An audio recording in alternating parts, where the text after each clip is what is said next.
Praktikum Agroklimatologi, Klasifikasi Iklim dan Neraca Curah Hujan dengan saya sendiri Alisha Julisma Ardianti 2502063 Dirjen Pengampu Salmiati MPD PhD Program Studi Agroteknologi Institut Teknologi Perkebunan Pahlawan Indonesia. Latar belakang, iklim merupakan salah satu faktor penting yang mempengaruhi pertumbuhan dan perkembangan tanaman karena berkaitan dengan suhu, curah hujan, kelembapan, dan unsur-unsur cuaca lainnya. Kondisi iklim pada suatu wilayah dapat menentukan jenis tanaman yang sesuai untuk dibudidayakan serta memengaruhi produktivitas tanaman.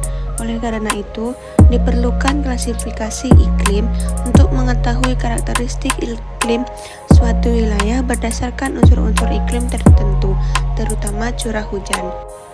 Curah hujan merupakan salah satu unsur iklim yang sangat penting dalam kegiatan pertanian. Ketersediaan air dari curah hujan berpengaruh terhadap kebutuhan air tanaman, waktu tanam, pertumbuhan tanaman, serta risiko terjadinya kekeringan maupun kelebihan air. Melalui analisis neraca curah hujan, dapat diketahui kondisi ketersediaan dan kekurangan air pada suatu wilayah dalam periode tertentu sehingga dapat digunakan sebagai dasar dalam menentukan pengelolaan lahan dan perencanaan kegiatan pertanian. Klasifikasi iklim dan neraca curah hujan dapat memberikan gambaran mengenai kondisi agroklimatologi suatu wilayah. Hasil analisis tersebut dapat dimanfaatkan untuk menentukan kesesuaian tanaman, pola tanam, waktu tanam, serta strategi pengolahan air. Dengan demikian, pemahaman mengenai klasifikasi iklim dan neraca curah hujan sangat penting dalam mendukung kegiatan pertanian yang efektif dan berkelanjutan. Tujuan yang pertama, mengetahui cara mengklasifikasi curah hujan berdasarkan data iklim. Yang kedua, menganalisis kondisi surplus dan defisit air melalui neraca curah hujan. Alat dan bahan yang digunakan saat praktikum, yang pertama ada laptop dan yang kedua ada data curah hujan dan alat tulis. Berikut ini hasil data analisis dari Kota Jayapura dari bulan Januari hingga bulan Desember.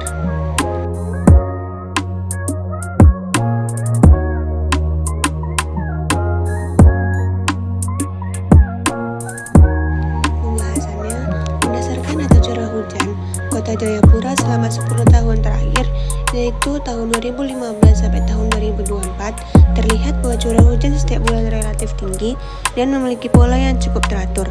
Nilai curah hujan rata-rata bulanan yang diperoleh berkisar antara 198,5 sampai 278,5 mm. Curah hujan terendah terjadi pada bulan Agustus sebesar 198,5 mm, sedangkan curah hujan tertinggi terjadi pada bulan April sebesar 278,5 mm. Jika seluruh curah hujan bulanan dijumlahkan, diperoleh total sekitar 2.882 mm per tahun, dengan rata-rata sekitar 240,17 mm per bulan. Kondisi tersebut menunjukkan bahwa wilayah Jayapura memiliki ketersediaan air hujan yang cukup tinggi sepanjang tahun. Berdasarkan klasifikasi iklim yang digunakan pada data, bulan September sampai Juli termasuk dalam kategori bulan basah, sedangkan Agustus merupakan bulan lembab atau akhir musim hujan. Hal ini menunjukkan bahwa sebagian besar bulan dalam setahun memiliki curah hujan yang tinggi. Kondisi tersebut cukup mendukung kegiatan pertanian karena air yang tersedia relatif mencukupi kebutuhan tanaman. Panjangnya periode bulan basah juga menunjukkan bahwa wilayah Jayapura memiliki kondisi yang relatif sesuai untuk budidaya berbagai jenis tanaman, terutama tanaman yang membutuhkan ketersediaan air cukup tinggi. Hasil perbandingan antara curah hujan dan evapotranspirasi menunjukkan adanya defisit dan surplus air pada beberapa bulan. Nilai evapotranspirasi yang digunakan adalah 120 mm per bulan. Pada bulan Januari, curah hujan sebesar 228,5 mm, menghasilkan PET sebesar 108,5 mm, sehingga secara perhitungan sebenarnya termasuk surplus bulan Februari hingga Mei, November, dan Desember juga menunjukkan surplus karena curah hujan lebih besar daripada evapotranspirasi.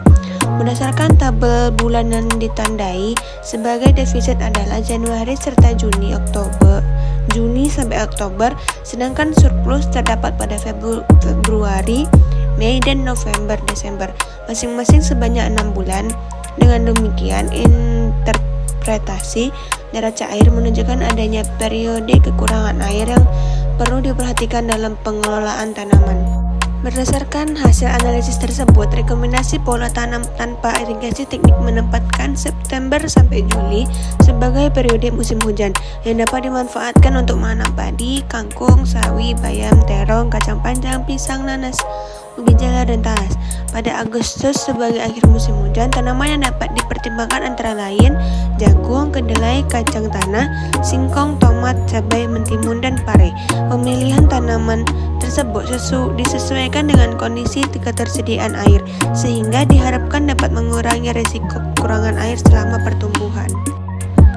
Pada periode defisit, yaitu Januari dan Juni Oktober, sesuai hasil tabel, kebutuhan air tanaman lebih besar dibandingkan ketersediaan air efektif, sehingga tanaman berpotensi mengalami kekurangan air. Kondisi tersebut perlu diantisipasi melalui pengolahan air, terutama pada tanaman yang membutuhkan air dalam jumlah tinggi. Sebaliknya pada periode surplus, yaitu Februari hingga Mei dan November-Desember, ketersediaan air relatif lebih banyak hingga dapat menjadi cadangan air bagi tanaman.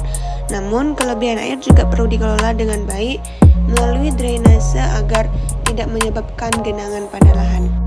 Kesimpulan, berdasarkan hasil analisis klasifikasi iklim dan neraca curah hujan, wilayah Jayapura dapat disimpulkan bahwa wilayah tersebut memiliki curah hujan yang relatif tinggi sepanjang tahun dengan periode bulan basah yang panjang, yaitu September hingga Juli dan Agustus sebagai akhir musim hujan. Hasil neraca curah hujan menunjukkan adanya periode defisit air selama 6 bulan, yaitu Januari dan Juni, Oktober, serta surplus air selama 6 bulan, yaitu Februari, Mei, dan November, Desember. Kondisi tersebut menunjukkan bahwa ketersediaan air perlu dikelola sesuai periode musim, sehingga pola tanam dapat disesuaikan dengan kondisi curah hujan. Tanaman seperti padi, sayuran, jagung, kedelai, cabai, dan tomat dapat dibudidayakan dengan mempertimbangkan ketersediaan air serta dukungan irigasi pada periode defisit.